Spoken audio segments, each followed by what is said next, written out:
Salut les gars, ça me fait plaisir d'être avec vous cette semaine pour une nouvelle série de vidéos.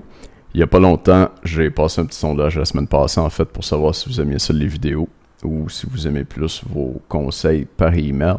Puis ça tombait à peu près 50-50, fait que on va faire ça 50-50. Cette semaine, je pense qu'il va y avoir 4 vidéos, puis 3 emails en texte.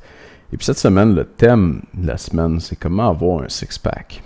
Puis je vais commencer, c'est intéressant, avec les résultats d'un sondage qu'on a passé il y a à peu près un mois pour vous demander à vous autres si vous aviez un six-pack. Tiens, j'ai ça ici, avec des beaux graphiques. Pourquoi? Si vous en aviez un ou non. Comment ça se fait que t'en as pas si t'en as pas? Puis c'est quoi ton secret pour en avoir un si t'en as un? Puis qu'est-ce qui t'empêche d'en avoir un si t'en as pas? Fait que les résultats ont été assez intéressants, un petit peu surprenants. À la première question, as-tu un six-pack? On a 20%, 20,8% en fait, des gens qui ont répondu oui, puis 80%, 79,2% qui ont répondu non. Fait qu'en gros, on a une personne sur 5 qui lit nos emails qui a déjà un six-pack. C'est quand même une bonne nouvelle. Je pense que si tu regardes dans la population, c'est plus comme une personne sur 20 qui a un six-pack. Fait qu'on a du monde en forme qui nous écoute. C'est excellent, puis je vous félicite toute la gang qui sont déjà là. C'est pas évident, ça se fait pas tout seul avoir des abdos, puis pour la personne sur 5 qui en a, ben bravo. Puis pour les autres, écoutez-moi bien cette semaine pour vous donner des trucs pour en avoir un aussi. Après ça, j'ai demandé pourquoi. Pourquoi tu as un six-pack, puis pourquoi tu n'en as pas, puis quels obstacles t'empêchent d'en avoir un. Puis c'est là que les réponses ont été un petit peu plus surprenantes, à mon avis. La réponse qui est revenue le plus souvent, c'est parce que j'ai trop de gras à la bédaine. En gros, là, les réponses qui tournaient autour du gras, il y a 45% des gens qui m'ont parlé de gras sur le ventre, gras sur la bédaine, et puis spécialement, pourcentage de gras, puis spécialement le gras sur le bas du ventre, qui semble être le plus difficile à perdre pour nos lecteurs, ce qui est absolument normal et logique, parce que chez les hommes, c'est une des dernières places où le gras va partir. On parle de gras borné dans le bas du ventre, et puis chez les hommes, le gras, ça se stocke d'abord et avant tout là, dans le ventre. C'est la bédaine de bière, c'est une affaire de gars, c'est pas une affaire de filles. Les filles ont plus une culotte de cheval, autour des fesses et des hanches et des cuisses. Les gars, c'est dans le ventre. Puis, comme on a tendance à stocker le gras plus facilement là, c'est aussi le dernier endroit où on va le perdre. Donc, la réponse qui est venue le plus souvent, c'est j'ai du gras sur la bédaine, j'ai une bédaine, puis j'ai du gras dans le bas du ventre. Puis, la deuxième réponse qui est venue le plus souvent, dans 17% des cas, c'était ben, pourquoi? C'est parce que je mange pas bien. Je mange pas assez bien, je sais pas quoi manger, j'ai pas une bonne diète, je suis pas un plan alimentaire ou une bonne façon de manger qui me permettrait d'avoir des abdos. Puis l'autre réponse qui venait après, c'est je les entraîne pas, je les entraîne pas bien, je sais pas comment les entraîner, c'est pas mon focus en ce moment, j'entraîne pas assez bien mes abdos. Donc, 3 catégories de réponses, trop de gras sur le ventre, mange mal, m'entraîne pas bien. Une dernière réponse qui est venue quand même assez fréquemment, c'était j'ai des douleurs dans le bas du dos. C'est pas tant de monde que ça qui en ont dit, mais c'est quand même un thème qui est revenu souvent. Douleurs aux vertèbres, hernie discale, problème de colonne. Quand tu fais tes abdos, tu as mal au dos.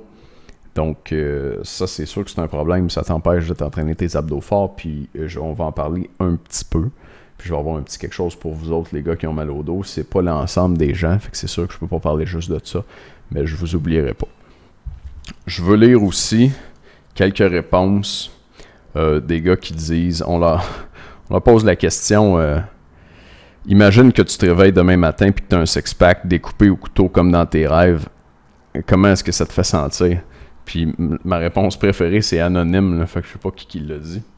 Mais il y a quelqu'un qui nous a dit, je vais aller me pavaner en chest dans le vestiaire des filles. J'ai trouvé ça pas mal bon. Sinon, c'était surtout des réponses du genre fier et heureux, surtout si je sacrifie pas de masse. Je viens de réaliser un de mes rêves, je vais porter la même pointure de jeans qu'à l'âge de 17 ans. Fait que probablement quelqu'un de un petit peu plus âgé, un petit peu plus expérimenté qui nous dit ça. Un gars qui nous dit j'éjacule. Un gars qui dit les filles veulent coucher avec moi maintenant. Un gars qui dit malade, fier, fier et beau, fier de moi, confiant, plus confiant en soi, plus fort, wow, beau musculairement, en forme, en shape, très heureux, meilleure estime de moi, satisfaction d'avoir accompli un objectif. Yeah, youpi, j'en rêve depuis mon adolescence. Je serais bien high car enfin j'aurais la shape que j'ai toujours voulu, puis j'aurais pas honte d'enlever mon t-shirt. Fait que dans les réponses à cette question-là, puis on la pose souvent dans les sondages, c'est sûr qu'il y a du monde qui répond un peu en joke. Je viens d'en voir un autre, je me sentirais comme $1 million.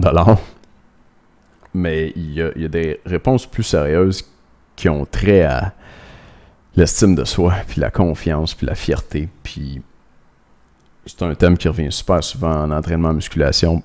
Puis moi, je dis toujours que pour les gens qui connaissent pas ça, comme le mononcle, la matante, le grand public, une bibliothécaire, whatever, ces gens-là, il y en a beaucoup qui disent qu'on s'entraîne en musculation parce qu'on est des douchebags, puis qu'on est superficiel, puis que le but, c'est juste d'avoir des gros bras.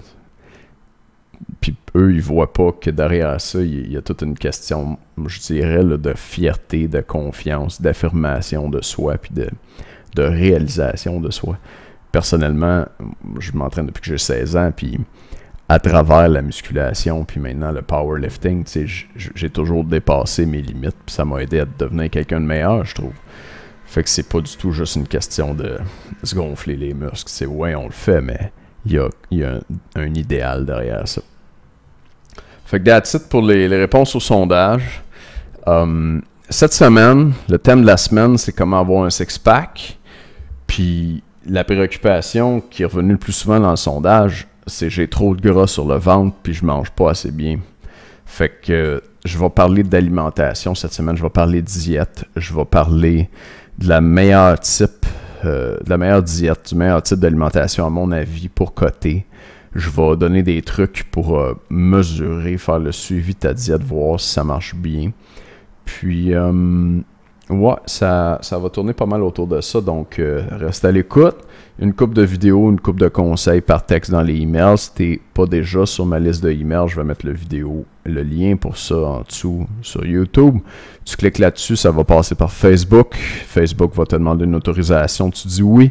Puis ton email de Facebook va être ajouté automatiquement sur ma liste de emails. Puis tu vas commencer à recevoir mes trucs par email. Donc voilà pour aujourd'hui. Merci. On a eu 137 réponses au sondage. Merci à tous les gars qui se sont donné la peine de répondre à ce sondage-là. Et puis à bientôt cette semaine avec d'autres trucs pour perdre du gras, puis découper, puis avoir un six-pack. Ciao les boys. Ça, c'est le meilleur bout du vidéo quand j'arrive pas à l'éteindre tout de suite. Ciao.